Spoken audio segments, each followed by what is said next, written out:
புதுச்சேரி திருநள்ளாற்றில் உள்ள உலக பிரசித்தி பெற்ற ஸ்ரீ சனீஸ்வர பகவான் ஆலயத்தின் பெயரில் போலி இணையதளம் மூலம் பக்தர்களிடம் பல லட்சம் ரூபாய் மோசடியில் ஈடுபட்ட கோவில் அர்ச்சகர் உள்ளிட்ட 3 பேர் மீது போலீசார் வழக்கு பதிவு செய்து தீவிர விசாரணை நடத்தி வருகின்றனர். இதுகுறித்த பல்வேறு பக்தர்களிடமிருந்து வந்த புகாரை தொடர்ந்து பெங்களூரைச் சேர்ந்த ஜனனி பரத் உள்ளிட்ட 3 பேரிடம் போலீசார் தீவிர விசாரணை மேற்கொண்டு வருகின்றனர்.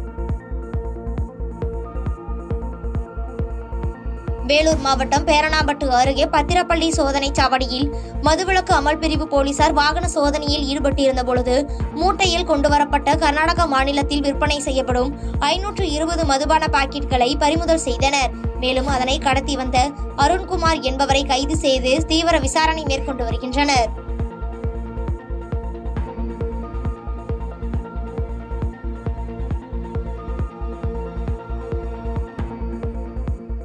மதுரையில் முன்னறிவிப்பின்றி விவசாய நில மின்சாரத்தை நிறுத்தியதை உடனடியாக வழங்க வேண்டும் என திருப்பரங்குன்றம் வட்டாட்சியரை சந்தித்து விவசாயிகள் முறையிட்டனர்.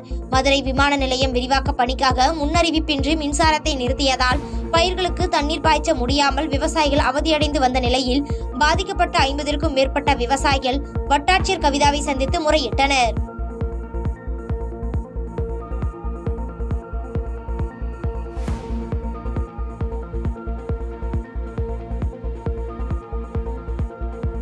மதுரையில் முன்னாள் அமைச்சர் RB உதயகுமார் செய்தியாளர்களை சந்தித்தார். அப்பொழுது பேசிய அவர், கோடிக்கணக்கான தொண்டர்களின் உழைப்பால் வளர்ந்த கட்சிதான் அதிமுக என்றும் 52 ஆண்டுகளில் 32 ஆண்டுகள் ஆளுகின்ற கட்சியாக இருந்துள்ளது அதிமுக என்றும் நாடாளுமன்றத்தில் இரட்டை இலை சின்னத்திற்காக ஏற்கனவே EPS 2% வாக்குகள் அதிகபட்சம் பெற்று எடப்பாடி அவருடைய தலைமைக்கு கிடைத்த அங்கீகாரம் என விமர்சித்து பேசினார்.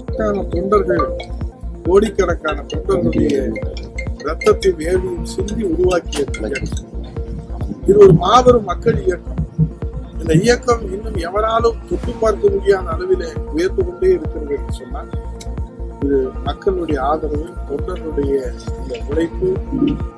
இப்படிப்பட்ட ஒரு மாபெரும் மக்கள் இயக்கத்திலே இந்த மக்கள் இயக்கத்தை மீண்டும் ஆட்சி கட்டிலே அம்மாவின் ஆட்சி மலர செய்வதற்காக, புரட்சித் தலைவரின் ஆட்சி மலர செய்வதற்காக புரட்சி தமிழர் ஐயா எடப்பாடியார் நடத்துகிற அந்த தியாக வேள்விக்கு நாம் அனைவரும் உறுதுணையாக இருக்க வேண்டும் என்கிற அந்த வேண்டுகோளைத்தான் காலையில நான் வீடியோ பதிவாக வெளியிட்டேன்.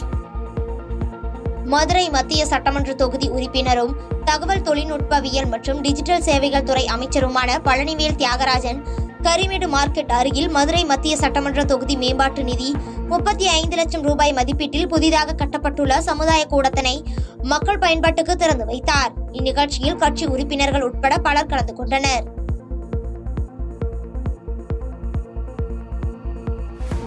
சபரிமலையில் தரிசனம் முடிந்து ஊர் திரும்பிக் கொண்டிருந்த கர்நாடக மாநில டெம்போ டிராவலரும் நேருக்கு நேர் மோதி விபத்து ஏற்பட்டது.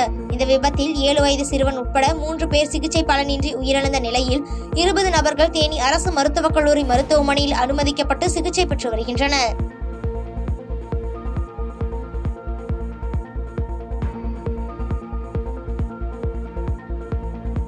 தேனி மாவட்டம் பெரியகுளம் அருகே உள்ள தைலாராமன் மலைக்கோவில் வனப்பகுதியில் 100க்கும் மேற்பட்ட ஏக்கரில் சமூக விரோதிகள் வைக்கப்பட்ட தீயால் காட்டுத்தீ ஏற்பட்டது. இந்த தீயில் மலைகளில் இருந்த அரிய வகை மரங்கள், மூலிகை செடிகள் எரிந்த நிலையில் வனப்பகுதியில் தீ வைக்கும் சமூக விரோதிகளை கண்டுபிடித்து போலீசார் நடவடிக்கை எடுக்க வேண்டும் என சமூக ஆர்வலர்கள் கோரிக்கை விடுத்துள்ளனர்.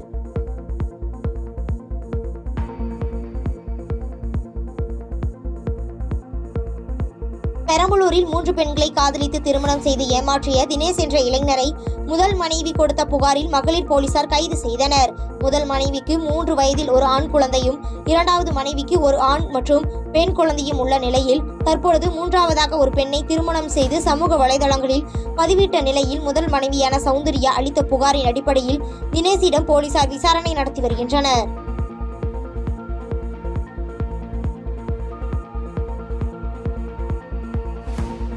விழுப்புரம் மாவட்டம் செஞ்சி அருகே தைப்பூசம் விழா நிகழ்வின் 3ஆம் நாளில் முருகன் ஆலயத்தில் மிளகாய் கரைசல் அபிஷேகம் விமர்சையாக நடைபெற்றது. இதில் உள்ளூர் மற்றும் வெளியூரைச் சேர்ந்த ஏராளமான பக்தர்கள் கலந்து கொண்டு இந்த மிளகாய் கரைசல் அபிஷேகத்தில் கலந்து கொண்டு சுவாமி தரிசனம் செய்தனர்.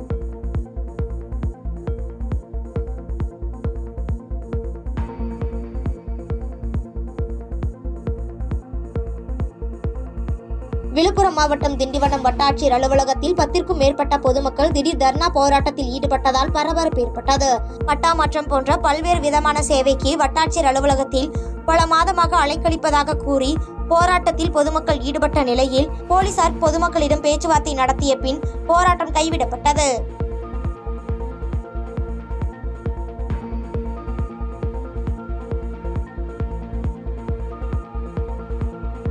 புதுக்கோட்டை மாவட்டம் பொம்மாடி மலையில் தனியார் மண்டபத்தில் தமிழ்நாடு ஜல்லிக்கட்டு பேரவை சார்பில் ஜல்லிக்கட்டு ஆலோசனை கூட்டம் நடைபெற்றது. ஜல்லிக்கட்டில் விபத்து மற்றும் உயிரிழப்பு நேரிடும் பட்சத்தில் நபர் ஒருவருக்கு இழப்பீடாக 5 லட்சம் ரூபாய் விழா நடத்தும் கமிட்டியினரை செலுத்த வேண்டும் என்று மாவட்ட நிர்வாகம் எழுதி வாங்குவதால் ஜல்லிக்கட்டு போட்டிகள் நடத்த முடியாத சூழல் ஏற்பட்டுள்ளதாகவும் இதனை தடுக்க நடவடிக்கை எடுக்க வேண்டும் என தமிழ்நாடு ஜல்லிக்கட்டு பேரவை மாநில தலைவர் ராஜசேகரன் அரசுக்கு கோரிக்கை விடுத்து செய்தியாளர்களுக்கு பேட்டியளித்துள்ளார்.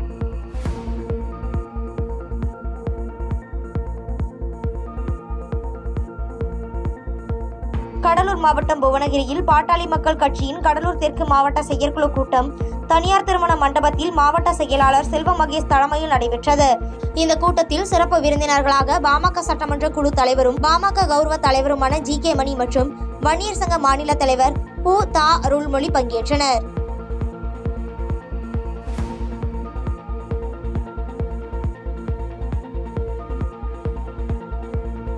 கள்ளக்குறிச்சி மாவட்டம் சங்கராபுரத்தில் வல்லரசு என்பவர் ஜாதிவெறி காரணமாக அதே பகுதியைச் சேர்ந்த இருவரை அரிவாளால் வெட்டிய சம்பவம் அப்பகுதியில் பெரும் பரபரப்பை ஏற்படுத்தியுள்ளது. பாதிக்கப்பட்ட இருவரும் மருத்துவமனையில் அனுமதிக்கப்பட்டுள்ள நிலையில் வல்லரசை காவல்துறையினர் ஜாதி வன்கொடுமை தடுப்பு சட்டத்தின் கீழ் கைது செய்தனர்.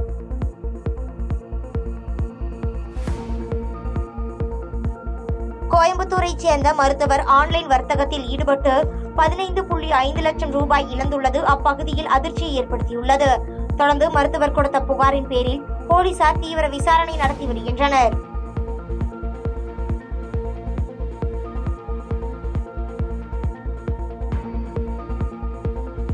கோவையில் தமிழ்நாடு சட்டமன்ற பேரவையின் பொது நிறுவனங்களின் குழு மாணவர்கள் தங்கும் விடுதிகள் உள்ளிட்ட இடங்களுக்கு சென்று ஆய்வு மேற்கொண்டனர். தொடர்ந்து செய்தியாளர்களை சந்தித்து பேசிய ஏபி நந்தகுமார், கோவையில் 24 மணி நேரமும் குடிநீர் திட்டம் கிடைக்க நடவடிக்கை எடுக்கப்படும் என கூறினார்.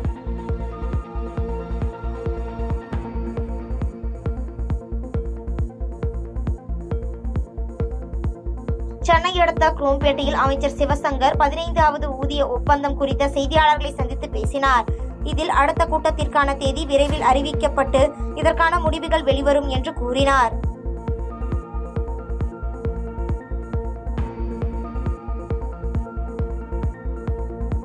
தென்காசி மாவட்டம் சங்கரன் கோவிலில் மது வாங்க வந்தவர்களை தரைக்குறைவாக பேசியதால் மதுக்கடை ஊழியர் பணி நீக்கம் செய்யப்பட்டார். இந்த நிகழ்வானது தற்போது சமூக வலைதளங்களில் வைரலாக பரவி வருகிறது.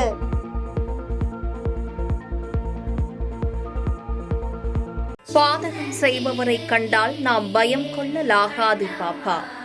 மோதி மிதித்து விடு பாப்பா, அவர் முகத்தில் உமிழ்ந்து விடு பாப்பா. அண்மை செய்திகளை உடனுக்குடன் தெரிந்து கொள்ள இணைந்திருங்கள் எம் நாடு தொலைக்காட்சியுடன்.